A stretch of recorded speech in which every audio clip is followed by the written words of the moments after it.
हाँ सही निकाल दिया है, 1.242 नैनोमीटर, हर्ष ने, आदित्य नामा ने, सबने। तो an X-ray tube operates at 20 kilovolt, a particular electron loses 5% of its kinetic energy to emit X-ray photon at first collision. ठीक है, find out wavelength corresponding to this photon of X-ray. तो ये जो 5% लूज होके, तो जाने वाले striking energy कितनी है, kinetic energy of striking electron, kinetic energy of striking electron किसके बराबर है, ई इंटू वी के बराबर है। तो ई आपका कितना है, 1.6 इंटू 10⁻⁻19। वोल्टेज कितना है आपका, 20 इंटू 10⁻3। तो ये आपका कितना आ जाएगा, देखो फिर मैंने कहा आप इतना लिखो ही मत, ई इंटू वी से आप डायरेक्ट इलेक्ट्रॉन वोल्ट में लिख दो। तो आपको वी वोल्टेज दे रखा है 20 किलो वोल्ट, तो ये पूरा क्या है, ये तो जूल में है। तो अगर इलेक्ट्रॉन वोल्ट में कन्वर्ट करोगे अपने आप आ जाएगी। ध्यान रखिए बेटा इस बात को, कि बार बार आप चक्कर में पड़ जाए, ये लिखे फिर डिवाइड करते हैं। ई इंटू ई में वी वोल्ट में रख दिया, तो वो इलेक्ट्रॉन वोल्ट में एनर्जी है, तो कितने इलेक्ट्रॉन वोल्ट आ गई, 20 इंटू 10⁻³ इलेक्ट्रॉन वोल्ट। तरीका देखिए, आपको वहां करना है तो कैलकुलेटर का यूज नहीं करना है, तो इसलिए एससी की वैल्यू आपको याद करा दी गई मॉडर्न फिजिक्स में, वो फिर से यहाँ पे यूज करेंगे। ठीक है ना। वेवलेंथ निकालनी है ना आपको, wavelength corresponding to this photon of X-ray. तो एनर्जी ऑफ एक्सरे कितनी आ गई, एनर्जी एक्सरे फोटोन की एनर्जी कितनी होगी आपकी, 20 इंटू 10⁻³ का 5% उसमें जा रहा है, तो कितना आ जाएगा आपका ये 10⁻³ इलेक्ट्रॉन वोल्ट आ जाएगा। ये कितना आ गया, 10⁻³ इलेक्ट्रॉन वोल्ट आ गया। ठीक है, 10⁻³ इलेक्ट्रॉन वोल्ट आ गया। अब क्या होगा आपका, ये आपकी एनर्जी है, तो कॉरेस्पॉन्डिंग वेवलेंथ निकालने में दिक्कत नहीं आनी चाहिए आपको। S C by lambda equals to 10⁻³ lambda equal to S C upon 1000।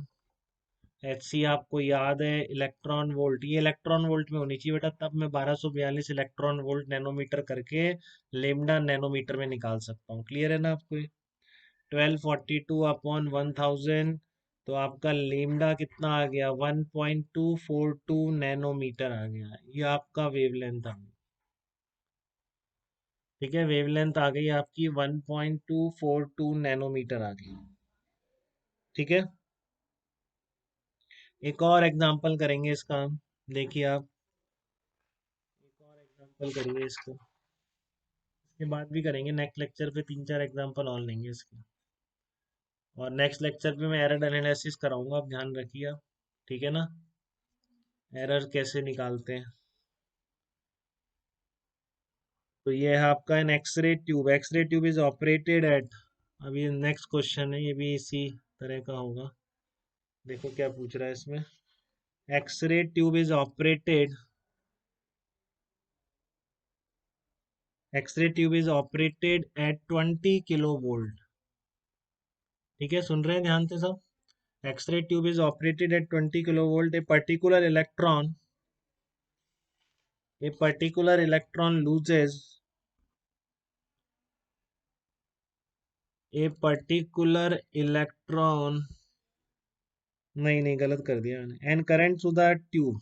Current समझिए आप, करंट का मतलब क्या होगा, ये अच्छा लगेगा आपको जान के, कर देते हैं तो आप, बहुत अच्छी बात है। Current through the tube, tube में करंट बता रहा है बेटा ये, current through tube is 0.5 milli ampere. ठीक है, current through tube is 0.5 milli ampere.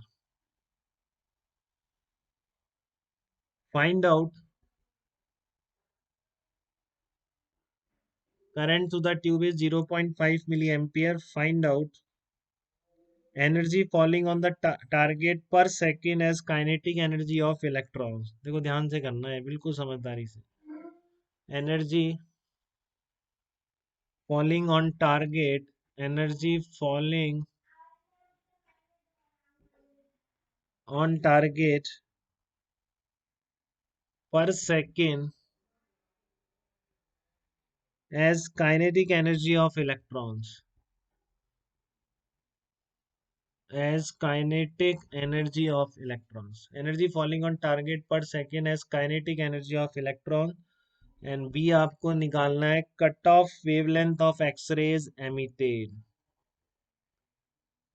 Cut off wavelength of X-rays emitted. The X-ray tube is operated at 20 kilovolt and current through the tube is 0.5 milliampere. तो current through the tube का क्या मतलब हुआ बताइए. Falling on the target per second. तो current क्या होता है. करंट यही तो होता है नंबर ऑफ इलेक्ट्रॉन्स क्रॉसिंग. हाँ, number of electron crossing per second. ठीक है. तो ध्यान रखें हमेशा I equals to N E into E होता है, जहाँ पे एन क्या है पर सेकेंड स्ट्राइकिंग हो जाएगी. ठीक है, ध्यान रखिए पर second striking electron. if per second striking electron is small n. ठीक है, if per second striking electron is small n, then current through the tube. यहीं पे करंट की बात कर रहा हूँ बेटा, यहाँ से इलेक्ट्रॉन निकले थे ना आपके, यहाँ पोटेंशियल डिफरेंस था इस तरह से. तो ये जो बीच में करंट जा रहा है इसी को करंट बोल रहा हूँ. ठीक है. तो if per second striking electron is small M, then current